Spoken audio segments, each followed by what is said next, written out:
E o resultado foi o esperado. Eu acho assim, o Rogério está certíssimo. Tinha que colocar a molecada mesmo para jogar. E enxertou lá, depois do final do jogo, com um e outro, né? Mas tem que pôr, porque ele não tem, o São Paulo não tem saída.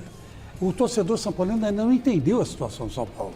É uma situação econômica pior que a do Corinthians e até pior que a do Santos. Eu vou até mais longe. Será? Eles vão ter que vender 2 jogadores aí dessa turma que está lá, né? Eu acho que o Sara é um que vai, né? O outro talvez seja o Igor Gomes, ou mais um.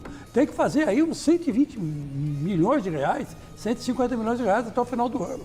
Então quer dizer que ele vai perder jogadores. Ele vai ter peça de reposição? Não vai. Se está vendendo e precisa de dinheiro, não vai gastar, porque precisa de reforço. Ô Chico, então, ele falou sobre usar... isso aí na coletiva. Vamos dar uma olhadinha que o Rogério falou sobre isso? Esse aqui é um deles que pode ajudar a gente no futuro, amadurecer, talvez mais um ano de treinamentos, repetição para o próximo ano, ou para alguns momentos nesse ano, um jogador de lado que a gente, com a saída do Marquinhos agora, a gente não tem praticamente esse jogador, o Caio passa a ser essa opção. O sonho de todos é você formar jogadores e ter, por exemplo, uma formação de jogadores de 17, 18 anos, outra como o Igor, Sara, Nestor, 22, 23 anos, como o Miranda, que jogou aqui há anos atrás, com 30... E você conseguir juntar essas gerações. Mas no futebol brasileiro é muito difícil, né? Quando aparece uma boa oportunidade, realmente o clube, né, tem que pensar no lado financeiro. Eu conversei hoje com o presidente, quando eu falo dos 2 dígitos, quer dizer, eu não gostaria nem que vendesse, eu gostaria de poder concluir a temporada e, assim, ao final da temporada, fazer. Mas nós sabemos que o São Paulo vive uma realidade, pelo passado recente de mau cuidado com o clube, vive uma realidade difícil. Mas nós vamos tentar mexer o mínimo possível nesse time no meio da temporada e tentar também, se perder um jogador, se programar para trazer em algum lugar outro jogador, mercado sul-americano, no mercado secundário brasileiro mesmo, para repor a ausência de um ou outro jogador. Então, eu acho que... E futuramente, sim, é que há uma geração já de Cotia aqui, né? Essa já é a segunda geração que vem de Cotia para cá. São jovens, mas alguns talentosos e trabalham bem no dia a dia.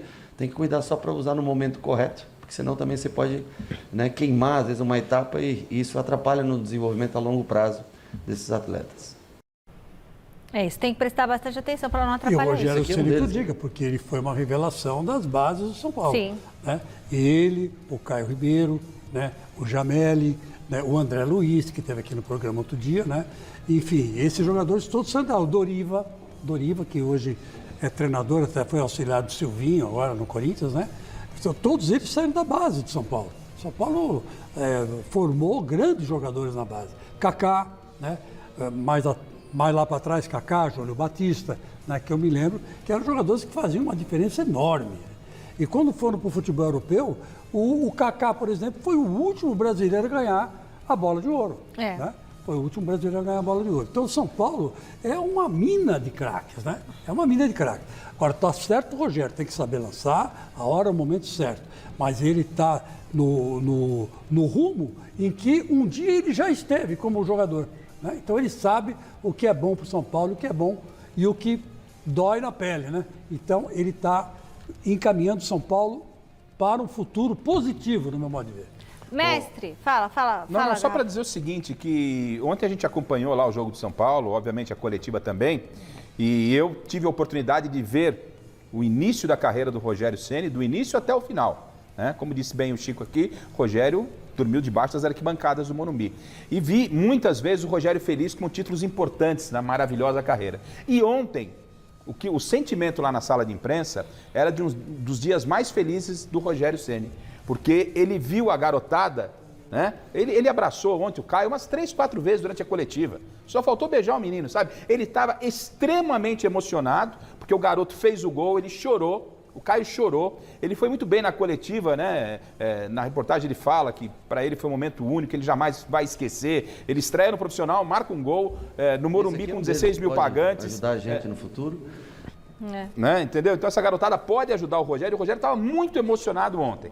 Então o Rogério tem problemas, essa garotada pode ajudar o São Paulo. Foi muito legal ontem a coletiva. Eu fazia tempo que não via o Rogério desse Caio, jeito. que o jovem promessa aí da base que o Garrafa tá falando. Estava junto com ele lá. O sonho de Ficou todos feliz, é você né? formar jogadores e ter, por exemplo... E tá totalmente tímido ali, né? Quietinho, numa boa. Quietinho, né? imagina, do lado desse monstro, né? Sagrado. Durante que é a o coletiva, o Rogério passou a mão na cabeça do menino, literalmente, umas 3, 4 vezes, abraçou, brincou com ele, sabe? Foi muito legal, foi muito Ele legal está mesmo. acolhendo uma futura promessa, né? E Promissora. resultado do trabalho dele, né? O Rogério conseguia se enxergar no Caio. Ele falou isso, né? Eu já passei porque você passou. A coletiva, em determinados momentos, ficou uma conversa do Rogério com o garoto. Foi muito legal. Aí, tomara que o garoto faça tantos gols quanto o Rogério fez, né? Ó, eu quero saber a opinião do mestre sobre o São Paulo. Mestre, o senhor viu algum garoto promissor no jogo de ontem do Tricolor? O Caio, por exemplo, é um deles. Agora, o São Paulo tem uma tradição muito mais antiga do que vocês imaginam de utilização de jogadores da base. O São Paulo, nos anos 40, por exemplo, que ele ganhava quase todos os títulos com o time titular de veteranos, né?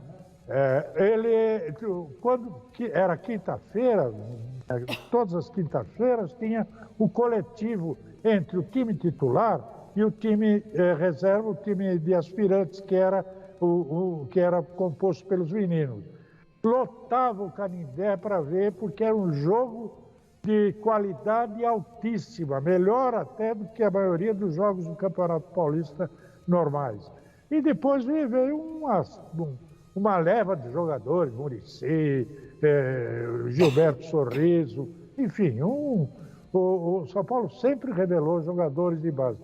E só uma advertência, o Juvenal Juvencio disse isso para o meu querido Rogério, mas quem começou a fazer esse trabalho em Cotia foi exatamente o Marcelo Portugal Gouveia, que até me convidou para fazer uma palestra de abertura de Cotia.